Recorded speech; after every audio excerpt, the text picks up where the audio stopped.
नमस्कार, आप सभी का स्वागत है। मैं हूं शिवम। स्क्रीन पर जो आंकड़ा दिख रहा है उसे ध्यान से देखिए। मुंबई का कुलावा देश के सबसे महंगे पिन कोड में से एक, जहां हर दूसरा घर वो टैक्स भरता है जिससे ये देश चलता है, वहां वोटिंग परसेंट सिर्फ 40%। बेंगलुरु के बोमनहल्ली में 47%, जबकि राज्य का औसत था 74%। ये कोई इक्का दुक्का घटना नहीं है, ये एक पैटर्न है। और आज हम इस पैटर्न के पीछे का वो गणित खोलेंगे जिसे भारत की राजनीतिक अर्थव्यवस्था बहुत सोच समझ कर छिपा कर रखती है। पार्लियामेंट चल रहा है, आप हंगामा देख रहे हैं, सवाल देख रहे हैं, सरकार के जवाब देख रहे हैं, कैसे सरकार खेल करती है ये भी आप देख रहे हैं। सवाल ये नहीं है कि मिडिल क्लास वोट क्यों नहीं डालता, सवाल ये है कि क्या उसे पता चल चुका है कि उसके वोट की सत्ता के गणित में कोई कीमत नहीं बची। मेरे पास इनकम टैक्स डिपार्टमेंट का वो डेटा भी है जो ये बताता है कि देश के टैक्स सिस्टम में मिडिल क्लास का हिस्सा कितना बड़ा हो चुका है। मेरे पास बजट का वो ब्रेकडाउन भी है जो ये बताता है कि उस टैक्स का पैसा जाता कहाँ है। और मेरे पास वो चुनावी गणित भी है जो ये बताता है कि क्यों कोई भी सरकार, चाहे किसी भी पार्टी की हो, मिडिल क्लास को खुश करने की जरूरत महसूस नहीं करती। ये सारे सबूत आगे आएंगे, लेकिन पहले आप एक क्रोनोलॉजी समझिए। Why now? क्योंकि ये सिर्फ एक आर्थिक बहस नहीं है, यह सवाल है कि लोकतंत्र में एक ऐसा तबका जो सिस्टम को पैसे से चलाता है, आखिर उस सिस्टम की सबसे कमजोर राजनीतिक इकाई कैसे बन गया। अगर आप हर महीने सैलरी स्लिप पर टैक्स कटते देखते हैं, अगर आपने कभी सोचा है कि मेरे टैक्स का पैसा जाता कहां है, अगर आपको लगता है कि हर बजट में आपके लिए सिर्फ उम्मीद होती है, गारंटी नहीं, तो अगले 10 मिनट आपकी इस उलझन को डेटा से मैं सुलझाने की कोशिश कर। ये कहानी शुरू होती है टैक्स गणित के एक साइलेंट शिफ्ट से।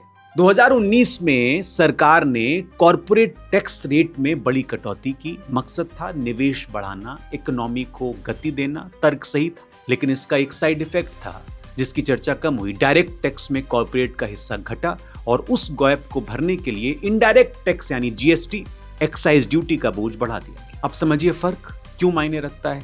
इनकम टैक्स प्रोग्रेसिव होता है, जितनी कमाई ज्यादा उतना टैक्स ज्यादा। लेकिन जीएसटी रिग्रेसिव होता है, चाहे आप करोड़पति हो या दिहाड़ी मजदूर, टूथपेस्ट पर टैक्स सबके लिए बराबर है। फाइनेंशियल ईयर 25-26 में सरकार का डायरेक्ट टैक्स कलेक्शन करीब 19 लाख करोड़ रुपए रहा, जिसमें कॉर्पोरेट टैक्स का हिस्सा लगभग 8.5 लाख करोड़ और बाकी यानी इंडिविजुअल HUF फर्म्स का हिस्सा करीब 10 लाख करोड़। वहीं इनडायरेक्ट टैक्स यानी जीएसटी, कस्टम्स, एक्साइज मिलाकर करीब 15.5 लाख करोड़ के आसपास है। ये टैक्स हर उस इंसान से वसूला जाता है जो बाजार में कुछ भी खरीदता है, चाहे उसकी सैलरी टैक्सेबल हो या ना हो। एसबीआई रिसर्च की एक रिपोर्ट कहती है कि इस साल डायरेक्ट टैक्स का हिस्सा कुल टैक्स रेवेन्यू में 59% तक पहुंच गया, पिछले 15 साल में सबसे ज्यादा। सुनने में ये अच्छी खबर लगती है, प्रोग्रेसिव टैक्सेशन बढ़ रहा है, लेकिन असली सवाल यह है कि इस 59% के भीतर आम सैलरीड मिडिल क्लास इंसान का कितना हिस्सा है। फाइनेंशियल ईयर 2024-25 में देश में कुल इनकम टैक्स रिटर्न फाइल करने वालों की संख्या रही करीब 9 करोड़ 19 लाख। ये संख्या पिछले 5 साल में 36% बढ़ी है। ये अच्छी बात है, लेकिन इसे भारत की करीब 140 करोड़ की आबादी के सामने रखिए, यानी देश का एक बहुत छोटा हिस्सा। मोटे तौर पर हर 15 में से एक इंसान वो इनकम टैक्स सिस्टम के दायरे में आता है जो इस टैक्स की डायरेक्ट टैक्स रीढ़ बनाता है। यही वो तबका है जिसे हम मिडिल क्लास कहते हैं, मध्यम वर्ग, और यही वो तबका है जिसकी सबसे बड़ी पहचान राजनीतिक भाषा में टैक्स पेयर बन चुकी है, सिटीजन नहीं, नागरिक नहीं। अब समझिए सिस्टम फेल कहां होता है। देश में गरीब वर्ग के लिए एक स्पष्ट, ठोस, कानूनी अधिकार वाला ढांचा है। नेशनल फूड सिक्योरिटी एक्ट के तहत करीब 80 करोड़ 67 लाख लोगों को हर महीने मुफ्त राशन मिलता है। 26-27 के बजट में इस स्कीम के लिए अकेले करीब 2.25 लाख करोड़ रुपए एलोकेट किए इस सरकार ने, और अगले 5 साल में इसका कुल खर्च करीब 11.5 लाख करोड़ रुपए तक जाने का अनुमान है।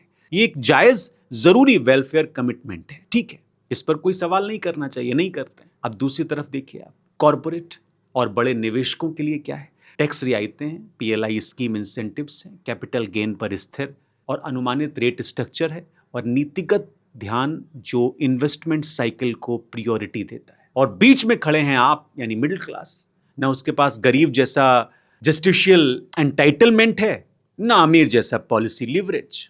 उसके लिए जो मिलता है वो है हर साल बजट में सेक्शन 80C 80D की लिमिट में मामूली फेरबदल, टैक्स स्लैब में छोटी राहत और मीडिया में मिडिल क्लास फ्रेंडली बजट का हेडलाइन। 2025-26 के बजट में एक बड़ा कदम सरकार ने उठाया, ऐसा कहा गया। नए टैक्स रिजीम के तहत 12 लाख रुपए तक की आमदनी को टैक्स फ्री कर दिया गया। ये राहत असली थी और इसे नजरअंदाज नहीं करना चाहिए, लेकिन 26-27 के बजट में इंडस्ट्री बॉडीज के ही सर्वे बताते हैं कि 65% से ज्यादा सैलरीड लोगों को लगता है कि उनका टैक्स बर्डन उनकी इनकम ग्रोथ के मुकाबले असंगत रूप से बढ़ चुका है। मेडिकल इन्फ्लेशन 10 से 14% सालाना की रफ्तार से बढ़ा, जबकि हेल्थ इंश्योरेंस पर टैक्स डिटेक्शन की लिमिट सालों से लगभग जस की तस है। यानी राहत मिली, पर राहत की रफ्तार जिंदगी के खर्च की रफ्तार से बहुत पीछे रह गई। किसान संगठनों की तरह इसका कोई संगठित दबाव समूह नहीं, मजदूर यूनियनों जैसी इसकी कोई सामूहिक सौदेबाजी शक्ति नहीं। इसकी नाराजगी सिर्फ सोशल मीडिया पोस्ट और टीवी डिबेट तक सीमित रह जाती है। ये एक सच्चाई है। कैमरे पर दिखता है, चुनावी रैली में गिना जाता है गरीबों को दिया हुआ योजनाएं, जो अमीर को टैक्स रियायत मिलती है वो भी धीरे धीरे सीन होने लगती है। पॉलिसी डिबेट में इस पर चर्चा होती है, लेकिन जो मिडिल क्लास से हर महीने सैलरी स्लिप में, हर खरीद पर जीएसटी में, हर पेट्रोल भरवाने पर चुपचाप कट जाता है, वो अनसीन है। किसी रैली में इसका जिक्र नहीं होता। अब आइए असली खेल की तरफ, ये बहुत जरूरी है, पॉलिटिकल इकोनॉमी की तरफ। चुनाव आयोग के अपने आंकड़े आप देखिए, वो ये कहते हैं कि 2019 की लोकसभा चुनाव में सबसे कम वोटिंग वाले 50 संसदीय क्षेत्रों में से 17 मेट्रो या बड़े शहरों में से थे। गुजरात के गांधीधाम में, जहां इंडस्ट्रियल एस्टेब्लिशमेंट की भरमार है, वोटिंग रही सिर्फ 48.14%। हिमाचल की राजधानी शिमला में 63.48%, जबकि राज्य की औसत था 75.78%। चुनाव आयोग ने इसे खुद अर्बन अपैथी यानी शहरी उदासीनता कहा है और इस पर एक पूरा कॉन्फ्रेंस बुलाया। अब इसे समझिए राजनीतिक अर्थशास्त्र की भाषा में। जो तबका सबसे ज्यादा टैक्स भरता है, शहरी सैलरीड मिडिल क्लास, वही तबका सबसे कम वोट डालता है। और जो तबका सबसे ज्यादा वोट डालता है, ग्रामीण वेलफेयर डिपेंडेंट आबादी, उससे राजनीतिक दलों से डायरेक्ट विजुअल इमीडिएट फायदा मिलता है। मुफ्त राशन, कैश ट्रांसफर, कर्ज माफी, सब्सिडी वाली बिजली। अब मनी ट्रेल को समझिए। किसी भी सरकार के लिए electoral return on investment, ROI की भाषा में, मिडिल क्लास पर खर्च करना लो रिटर्न इन्वेस्टमेंट है, क्योंकि वो वोट देने ही नहीं आता। जबकि गरीब वर्ग के लिए welfare scheme high return investment है, क्योंकि टर्नआउट भी ऊंचा है और स्कीम का असर भी तुरंत। इसलिए हर बजट में गरीब को गारंटीड एंटाइटलमेंट मिलता है, अमीर को स्ट्रक्चरल पॉलिसी सपोर्ट मिलता है और मिडिल क्लास को मिलता है सिर्फ एक उम्मीद भरा भाषण, जो मोदी जी हर बजट के बाद और हर 15 अगस्त को देते हैं। सुनिए आप उस भाषण को। यही वो फॉर्मूला है जिसे कोई खुलकर डिकोड नहीं करता, क्योंकि इसे बोलने का मतलब है कि सिस्टम के उस हिस्से पर उंगली उठाना जिस पर किसी पार्टी का इनकार नहीं, बल्कि सबकी सहमति। दिल्ली की एक चुनावी बहस में एक विपक्षी नेता ने खुद मिडिल क्लास को टैक्स टेररिज्म का शिकार कहा था और शिक्षा, स्वास्थ्य, बजट बढ़ाने, टैक्स छूट सीमा बढ़ाने की मांग वाली 7 सूत्रीय मांगों का एजेंडा रखा था। दिलचस्प बात यह है कि यह आरोप विपक्ष लगा रहा था,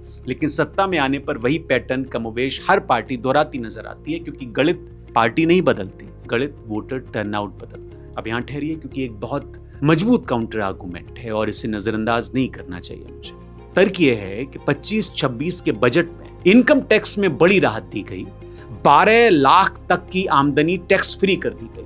26-27 के बजट में टीसीएस दरों में कटौती और कंप्लायंस सरलीकरण हुआ। सरकार का कहना है कि ये स्ट्रक्चरल राहत नहीं तो इंक्रीमेंटल राहत जरूर है और मिडिल क्लास को पूरी तरह नजरअंदाज नहीं किया। ये तर्क आंकड़ों में सही है। 65% लोग असंतुष्ट हैं, पर 35% लोगों को लगता है कि राहत मिली है। लेकिन डेटा को आप ध्यान से देखिए। जीएसटी कलेक्शन जो हर नागरिक बराबर भरता है, फाइनेंशियल ईयर 25-26 में 22 लाख करोड़ रुपए के पार पहुंच गया, 8.3% की बढ़त के साथ। यानी जो टैक्स रिलीफ इनकम टैक्स में मिली, उसका बड़ा हिस्सा जीएसटी के जरिए वापस उसी जेब से निकल गया, क्योंकि हर खरीद, हर बिल, हर सर्विस पर वो टैक्स बराबर लगता है, चाहे आपकी सैलरी टैक्स फ्री हो या टैक्सेबल। तो ये कोई षड्यंत्र नहीं है, ये एक स्ट्रक्चरल असंतुलन है जो इनकम टैक्स में राहत देकर जीएसटी में चुपचाप वसूल लिया जाता है। और यही हम थोड़े से अलग बात करते हैं। हम सिर्फ एक साइड की बात नहीं दिखाते, हम बताते हैं कि सच दोनों साइड के बीच कहीं डेटा में छिपा हुआ होता है। तो सवाल ये नहीं है कि मिडिल क्लास को कुछ नहीं मिलता,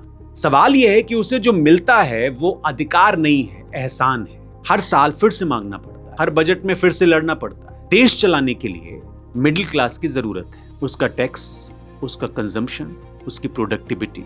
लेकिन सरकार बनाने के लिए उसकी जरूरत नहीं है, क्योंकि वो वोट डालने ही नहीं जाता, और जो नहीं जाता उसके लिए कोई पार्टी अपनी सीमित पॉलिटिकल एनर्जी खर्च नहीं करती। तो अगर आप उस 40% में हैं जो कुलावा जैसे शहरी इलाकों में वोट डालने नहीं जाते, तो आपको ये समझना होगा आपकी खामोशी ही वो सबसे बड़ी सब्सिडी है जो सिस्टम को मिल रही है, सरकार को मिल रही है। आपका अगला कदम अपने कॉन्स्टिट्यूंसी का पिछला वोटर टर्नआउट डेटा चुनाव आयोग की वेबसाइट पर चेक कीजिए।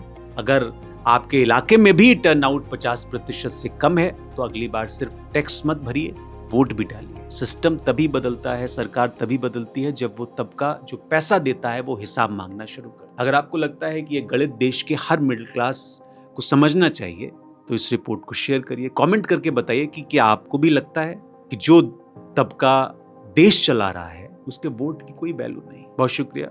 कल फिर किसी स्टोरी के साथ आपसे मुलाकात करेंगे। इजाजत दीजिए मुझे।